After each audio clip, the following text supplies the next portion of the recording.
this is Dodger and you're watching my show.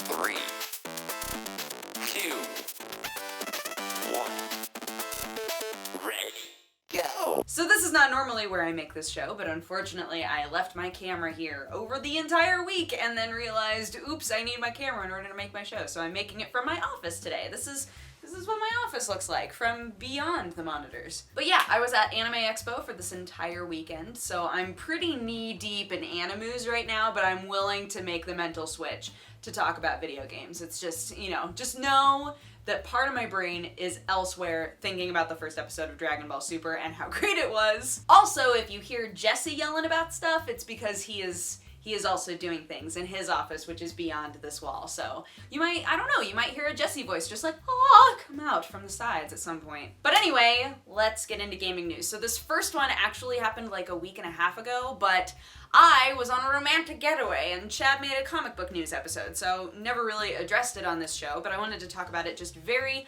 briefly about all games that used Confederate flag symbology just being taken off of the Apple Store altogether. At this point now, they've started to bring the games back in, but telling them to take the Confederate flag off of their promotional imagery, so they have to replace it or just change the image altogether. So this was kind of a big deal because they were taking lots of Civil War games down altogether and saying, you're using the Confederate flag in a way that is harmful or mean-spirited. And they were like, no, we aren't. Our game is about the Civil War. We're not using it in a way that's meant to, cause pain in any way. It's a historical game, and the Confederate flag is part of our history. Now, I would like to say, I don't think that it needs to be said, but I would like to say, just for myself, that I think the Confederate flag is and should absolutely not be displayed on government buildings. And I think that if you are displaying it as a sense of pride, then that's super, super messed up. But in the context of a game that takes place during the Civil War, using the Confederate flag in promotional imagery makes a lot of sense. But here's where I sort of understand why they did what they did. Hear me out. So basically, a lot of people are saying, well, they should have curated on a case-by-case basis, right? They should have looked at each game individually and decided whether or not the flag had reason to be there, right? Whether or not there was a purpose for it. And if there was, then that's fine. If it's a historical game where the Confederate flag would of course be involved in the game, then sure, but then, other games take it off. The problem there is that pretty much anybody can make a game and put the Confederate flag in there and then say, well, but this is part of, Southern heritage. This is part of history. It would be in the context of my game, so why would you take it down, right? Literally anyone could claim that, and who's gonna take up the responsibility of being like, well, I'll be the final say on that, because that's a difficult position to be in. So instead saying, look, we're gonna take all of the games down, they didn't express this opinion or these feelings well at all. It was very confusing for everybody whose games were just suddenly not on there. Which, by the way, the Dukes of Hazzard games were never taken down, and they very obviously have the Confederate flag in the background, but whatever. Anyways, so to just take all of those games down and say, look, you have the right to make whatever game you want. Your game is already up on the store, so just take the imagery out of your game. I get that being more of a blanket solution. Fortunately, they have been bringing these games back very slowly over time, like I mentioned before. And I do think that it's important that we don't just eliminate the Confederate flag from our knowledge altogether. Just like with anything, it's very important to know our history and the sort of things that we've done. But utilizing the flag in a way that's meant to be I'm very proud of the Confederate flag and what it stands for, that's certainly messed up, and we don't want to perpetuate that. But eliminating it from games that express something about our history doesn't make sense. There's a Portal mod that's been in the works for quite a while now called Portal Stories Mel, and it's a 6 to 10 hour campaign.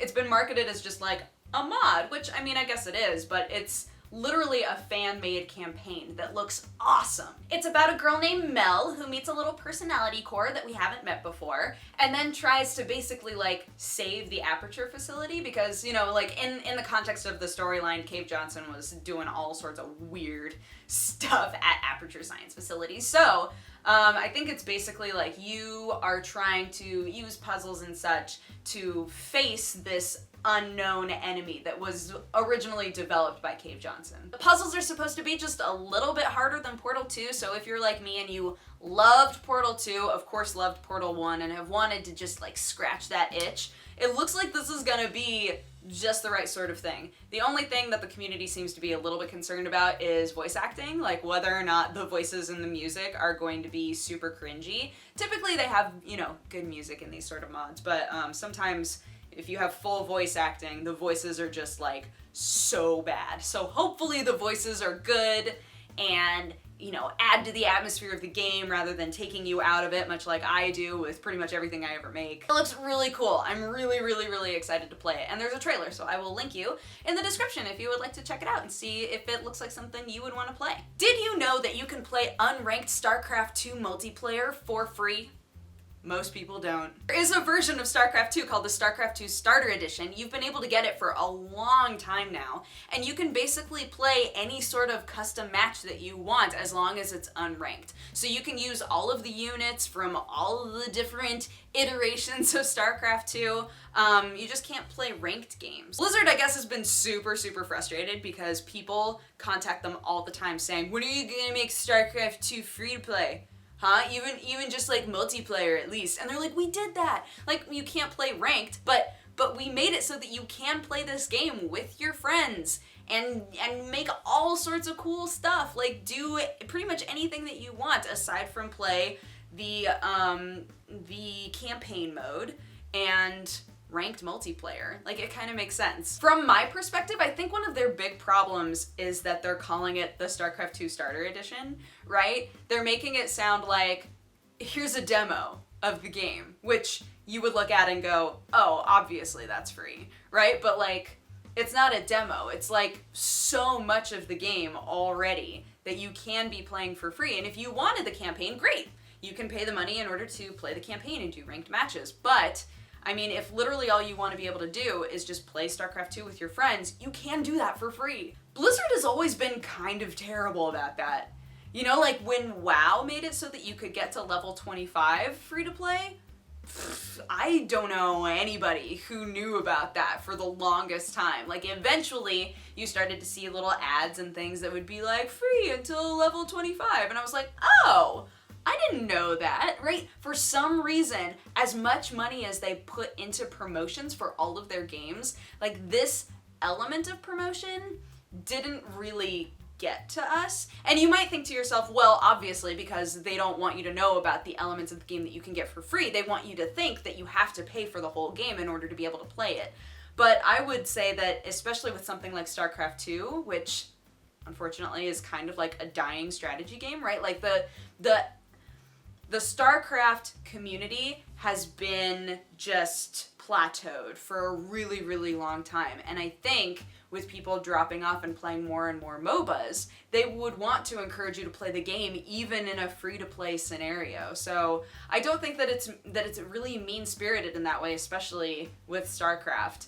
But yeah, if you want to play StarCraft 2 and all you want to do is just like hang out and play with your buds or use some of the units that are from expansions you don't have, you can do that. You can totally do that. TF2 got a huge patch that I am so excited to jump into. They've added a lot of elements that feel very Counter-Strike-y. It's called the Gunmetal update, and part of it is actually a paid thing, which they've never done with TF2 before. So you can pay $6 for a 3-month-long campaign that's just like little sort of mini challenges for all of the different classes. And if you do well at them, then you can get visually unique weapons. So you're starting to see the Counter-Strike-iness, right?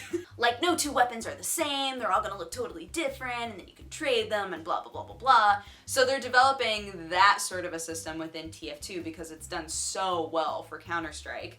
They've also tweaked a lot of stuff with gun balance and stuff like that. Some people are very, very excited about it. Some people are like, no, I hate this. Specifically spies. I think spies have been like, oh, this is the worst. It's surprising to me because a lot of the response has been along the lines of, ugh, once again, Valve is focusing so much on cosmetics. Like, when are they gonna really focus on rebalancing stuff?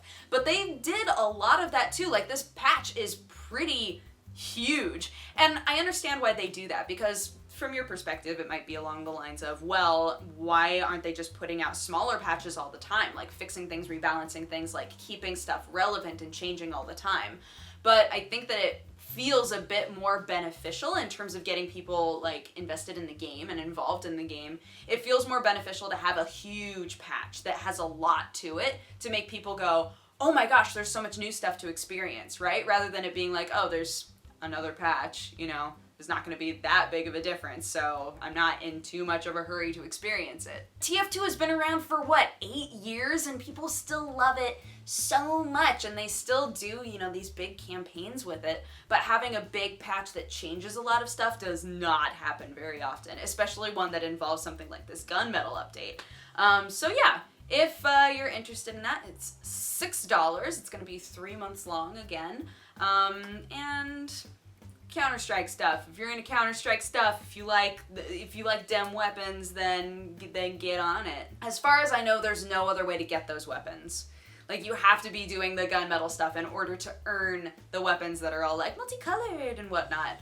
And I'm assuming that it's going to affect the economy in sort of a weird way in the next few days, or maybe over the entire 3 months. It'll be very interesting to watch, especially with the way that Counter-Strike has been recently. And as a final bit of news, according to many QA testers that work for Warner Brothers, they knew for a long time that the port was real messed up. According to them, this port has not really changed in a year. Like, it's had the same problems, the same bugs involved for a year. And they're fixing some stuff now. They're starting to put in like rain effects, and they're making it so that unless you have a monster computer, it won't be a stuttery mess, you know, stuff like that. Things that are sort of necessary in a game like this. But according to QA testers, like, they knew. They didn't necessarily know that this was gonna happen, because again, I mean, we just now got this Steam refund system, and that might have been literally the only reason that we wound up in this situation, being able to say like, fix this game or we're not buying it. Like, we don't want it. Warner Brothers has had a lot of problems with ports. They are not good at them. I think the only one that went well was Shadows of Mordor. I think the Shadows of Mordor PC port went okay. But a lot of the other ones have just been like a mess. And it doesn't seem like they focus too much on it, or think that it's going to be too much of a problem until everybody's like, what is this? What did you give me? Right? And then they have to just kind of backtrack and be like, oops, here, oops. And it's so sad with this game, because as far as everybody's been saying, this is like the best Batman story so far. The game is really, really good, really fun, and yet so many people that wanted to play it on PC are not able to play it. And so the only people who are really experiencing it in a good way are PS4 players. So good on you, PS4 players. You did it. You won the lottery. But if it's true that Warner Brothers has known this for over a year, then that is really like the biggest sign we've ever had that they do not care about PC ports at all, that they do not prioritize it. And I think they really, really need to, because PC is becoming like one of the biggest platforms, one of the biggest ways to play games, if not the biggest at this point. So it's a little bit sad, but hopefully they'll be able to fix it soon. We still don't have a date that it's going to be re-released.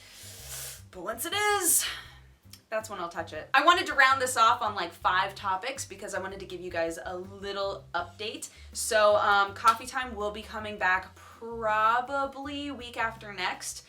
Sam is going to be leaving on Thursday, and I'm very sad. So once he's gone, we'll hop back into Coffee Time once he's gone. I'm working on getting Welcome to the Fandom back up and running. I'm super excited about that. Also, my panel from Anime Expo was recorded, and we will be uploading that at a certain point once it's been all edited together, because my friends are lovely and they've got like 4 different camera angles. So I'm like, oh man, gotta get all that together. But other than that, just the normal stuff going on here. So thank you guys so much for watching, and like, favorite, subscribe, do all that stuff. You know, I don't know. You're lovely. Have a great weekend. Mwah!